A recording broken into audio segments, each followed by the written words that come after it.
Despite taking the lead, Chelsea couldn't hold on and Forest fought back in the second half as it finished 1-1. It's 1 win in 7 for Chelsea. Super Sam is back with us. And I think the verdict, the Mail Sports pullout, sum it up pretty well. 270 million summer splurge, 18 points off the top. It's all going belly up at the bridge. Just a couple of takes from some journalists this morning. James Nursey says in the Mirror, new year but same old problems for Chelsea and Potter. The Blues coach spent his World Cup break staring into the Pacific Ocean while on holiday in America trying to figure a way to turn around his side season. On this evidence, it would have been easier to turn around the tide. The Telegraph, John Percy this morning says Potter was under scrutiny before the World Cup break following an alarming sequence of defeats, but the campaign is drifting towards the abyss. And that's not good enough. Without the injured Reece James, Chelsea appear predictable and sluggish, and it's remarkable that the absence of one player can have such an impact on a team. And just one more for you. This is Charlie Wyatt in The Sun this morning. He says Graham Potter was hired to ensure Chelsea finish in the top 4, but the club's new owners presumably meant a Champions League spot rather than being the 4th best team in London. Cass, 1 win in 7, 8th in the table. Why do you think Chelsea is struggling in the early stages of Graham Potter's reign? Style of football's an issue. To be winning in Europe, and you'll have to look at the European leagues, and you can look in Italy and see what Napoli are doing and the way they play. And obviously Bayern Munich, they have a style of play that's very offensive. And I don't think Chelsea have that. I don't think they have a forward that can get them goals on a regular basis. Graham Potter is in trouble. And as much already? Well, of course, you don't spend nearly $4 billion on a football club and then go, well, what we've seen of late, and if this continues, it will be a problem for him because big clubs sack managers. Big clubs get rid of players. If you're okay at a big club as a player, I've had this conversation with Nat numerous times, you'll leave. Okay's not a standard. And that applies to the manager as well. And I see a football style that is based on moving the ball all the time, just pass, and not much purpose to their style. And there's a question for you both here. Who's worst at the moment, Tottenham or Chelsea? I know Chelsea are 5 points off Spurs with a game in hand, but there's not a lot to choose between them. Just on Potter's future, Cass, I'm surprised you said you think he's already in trouble. Do you not think that given the good work he's done at Brighton, given the fact that this isn't his team, right? You know, he hasn't had a penny to spend so far. Given the fact that look at just Arteta at Arsenal, had a really tough start. Fans wanted him out, but they backed him. Good young coach. They gave him time. You even go back to Jurgen Klopp at Liverpool, right? It took him a couple of years to bring in his own players. Surely, if you're going to bring in a young manager who's clearly shown at Brighton, he's a good coach, he improves players. Surely then you at least give him a couple of transfer windows to bring in his own players, and then maybe this time, I know they're a big club, there'll be big expectations, but I don't think you can bring him in and a couple of months in with not his team say, hang on a minute, he could be in trouble here, even if Cass, they don't come top 4 come into the season.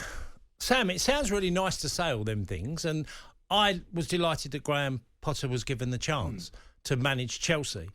It can be taken away from you under your feet very quickly at a big football club. Because if they don't buy into... You mentioned Jurgen Klopp. Jurgen Klopp's style very early on was pretty obvious. Yeah. And it was, okay, so why did Man United all them years ago hold on to Fergie? Obviously, internally, they believed he was doing the right things, getting rid of the right players, and saw the focus of the future. Okay? Now, if Graham Potter's doing that, like you mentioned about Arteta, why did he survive? It's because the people upstairs and the people around the club have to buy into what they see is going to be maybe a slower process than they would like. But at the moment, I mean, look, I've had an association with Chelsea, not as a player. Internally, they've made loads of changes. A lot of people have left Chelsea, nothing to do with the playing staff, but inside the football club. So there's obviously an onus on making a new model of what their idea of a football club, and it could be a slow burner, but a manager won't survive if they don't make top 4. There's no way that Graham Potter, in my opinion, will survive when they've spent $4 billion. And you said about 200 odd million, and okay, they might not have all been his signings, but that clubs have a coach, and the coach gets given players, and the coach's idea is to improve them. You tell me Chelsea players that have played well this year. I think Kepa's done okay. I think Thiago Silva's the obvious. After that, it's really hard to find. Obviously, Chilwell's been injured, Reece James has been injured, Kante's been injured.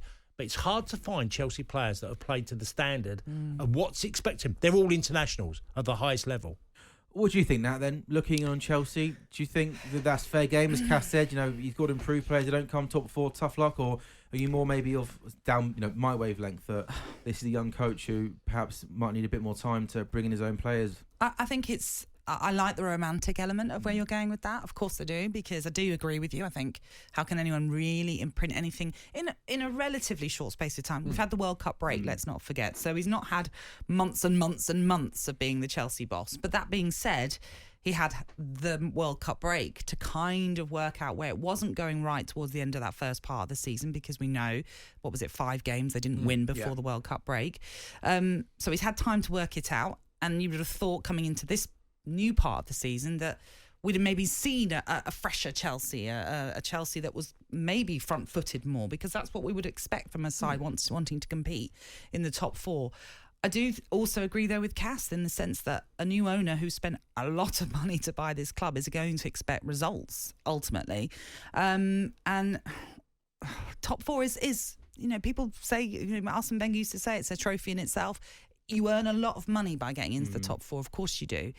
If they don't get top 4, I would think it was harsh to sack Graham Potter, because I agree with you, but it wouldn't surprise me. What can they do then in the short term, Cass? They've been heavily linked with Enzo Fernandez, the World Cup winning midfielder, Benoit Badiashile as well, centre back at Monaco. Yeah. Are they the areas that they need to be improving? Well, yeah, but you do have to scratch your head on why some of the transfers of the summer came in.